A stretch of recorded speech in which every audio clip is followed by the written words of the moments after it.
is going on, spiritual community? My name is Gnosticism. I'm out here taking a walk. It's not a bad day. Looks like it might rain out here. And there's absolutely no privacy where I am, but it doesn't really matter because when you spitting the truth, it don't matter who's around. Anybody can hear it. Like they say, anybody can get it. Anybody can hear the truth. Good rising, good afternoon, good evening, depending on where you are.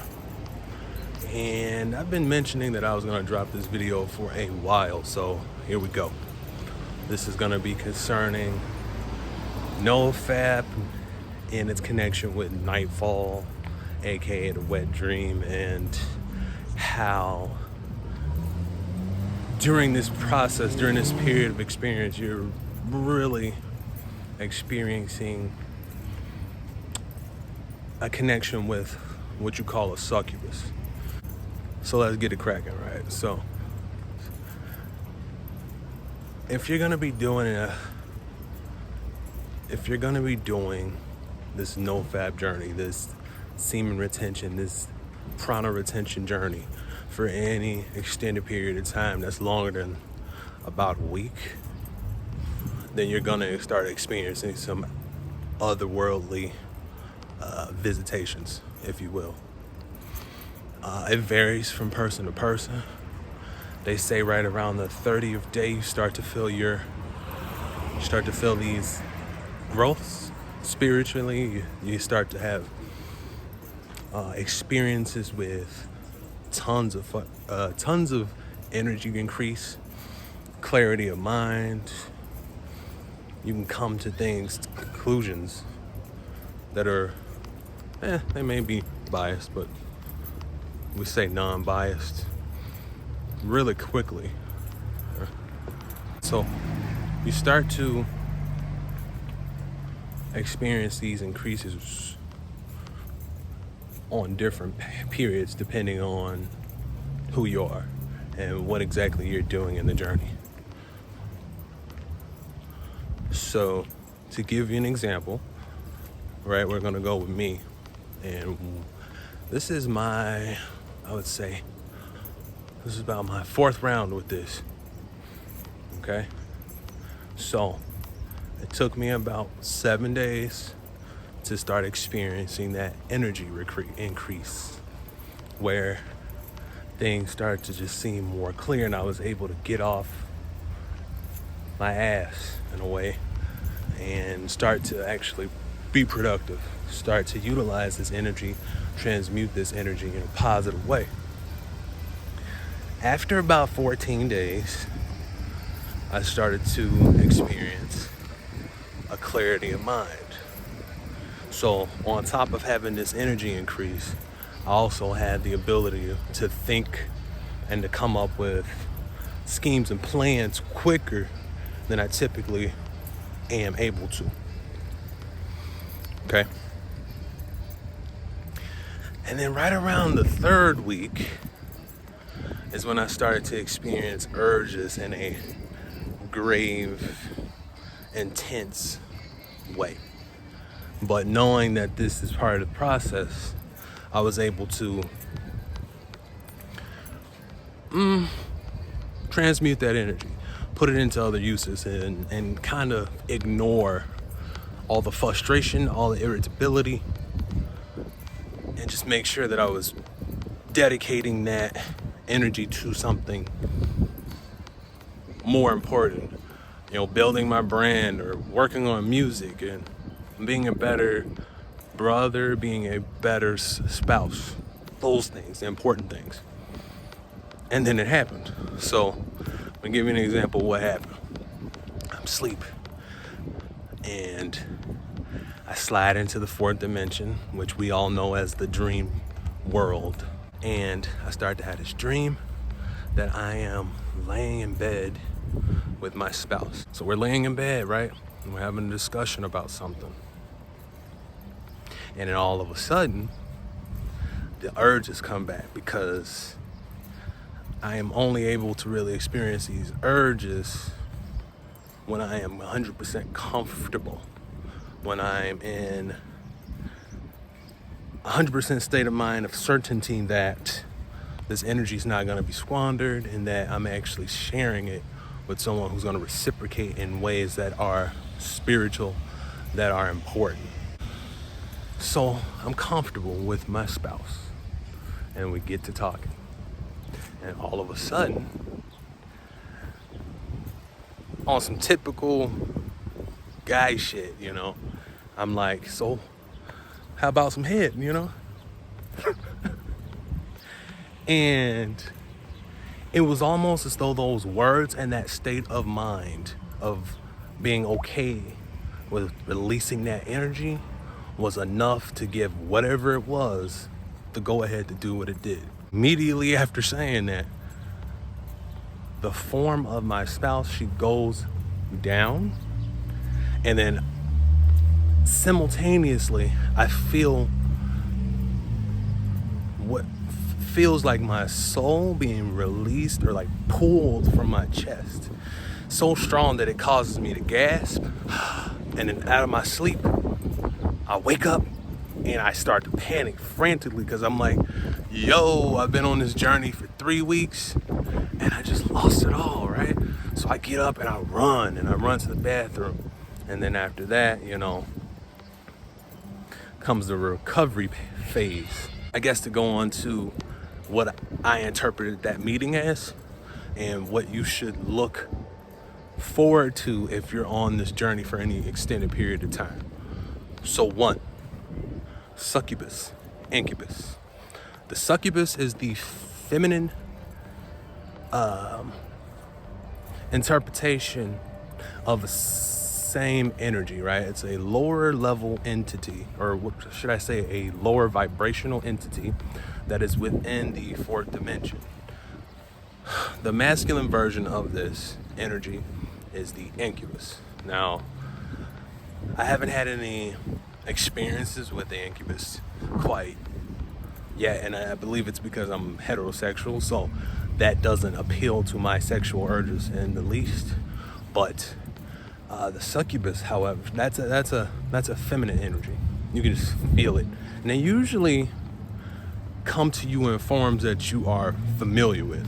Feminine energy forms, women, especially if you're just attracted to women, you know, they tend to come to you in that form. So for me, it was getting over my guard. They were able to get over my guard, which was knowing that my journey was that retention, like I wasn't gonna release at all. That was the plan. I was 100% sure of that. But they knew that by coming to me in the form that was familiar to me, i.e. my spouse, that I would be 100%, consenting to this. So comes to me in the form of my spouse. And then these entities, right, they're not gonna steal energy from someone who is unwilling. That's just not gonna happen. So what they needed was my consent to do it. And they utilized a part of me that they knew was a weakness, sexual activity with my spouse. Like, I'm so close with her that sometimes I don't even think about doing it. You know, it's part of our relationship.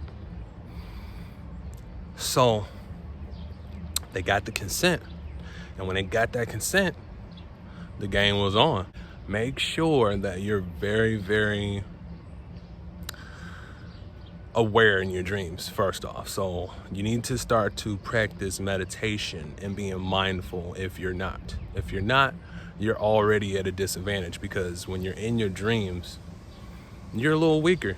Things don't make much sense to you if you're not very mindful. So you gotta be mindful. That's step 1. Step 2, know what you're giving consent to, all right? So you know this journey is important to you. You know why you're doing it, whatever reasons it is. Make sure that you're very aware of that going into the sleep realm, going into that 4th dimension. Because if you're not, it'll take advantage of you then. So those are the 2 points that I want to make there, right?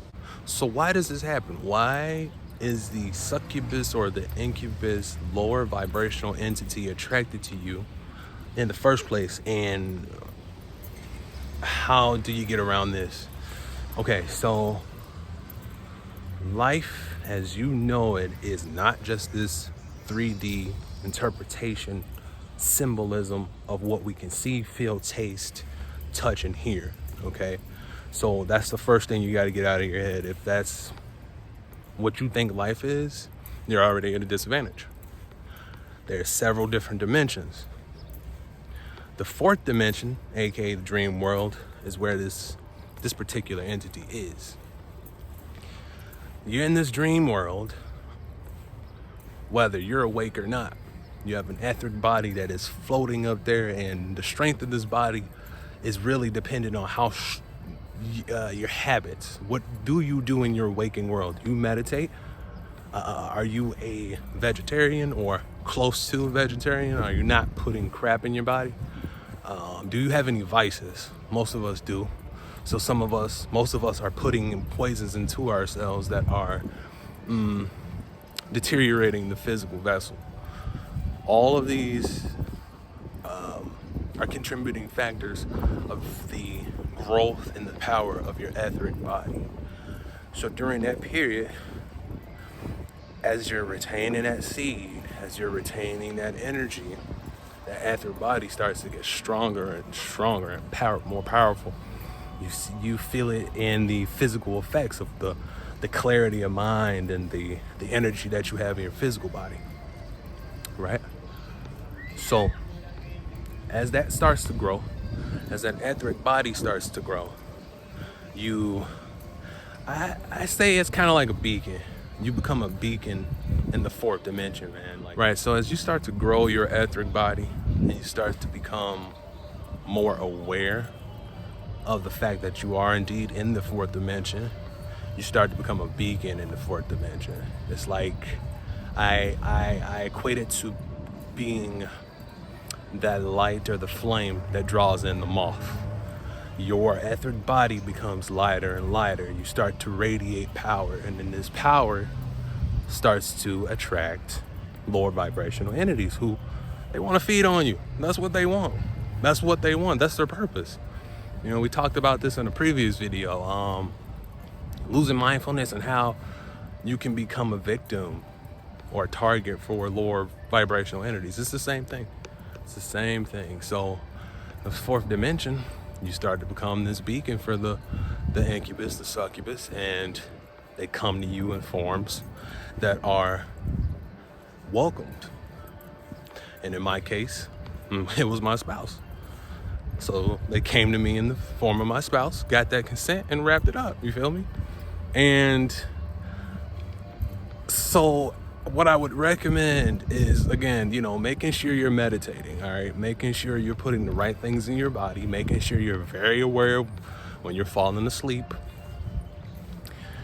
because that's important for the defense of your energy. You can't defend yourself against something if you don't know it's out there, or that you're, if you're not aware of it, you can't defend it.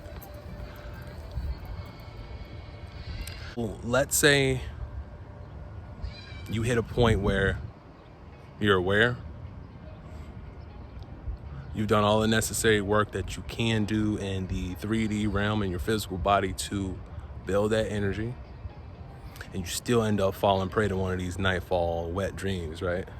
Is that it? Does it break your streak, or does it count as a relapse?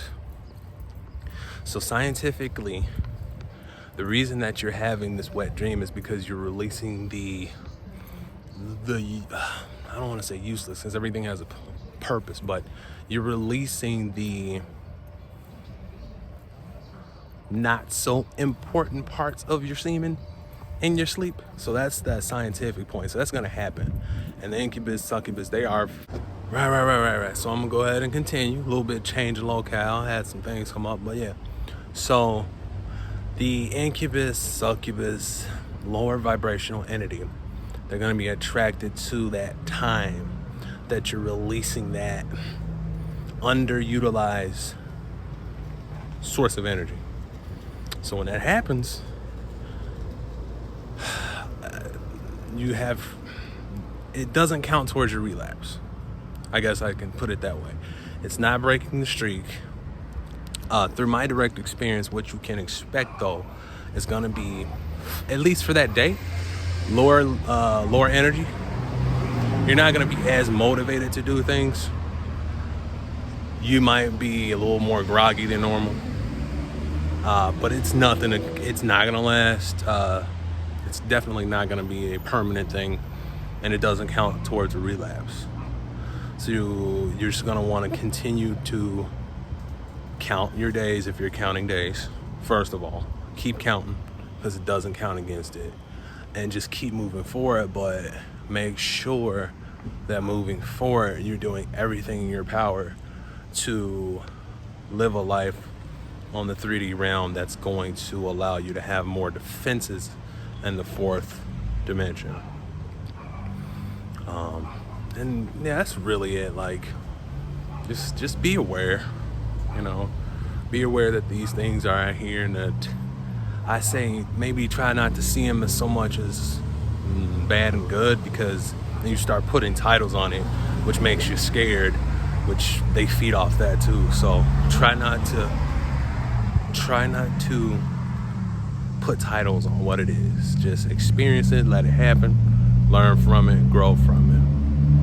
If you feel like what I was saying is at all useful, or if you feel like it's provided you any information, or you feel like it might help someone that you know, please share, like, and subscribe. And then until next time, keep your vibes high and keep your minds quick. Thanks.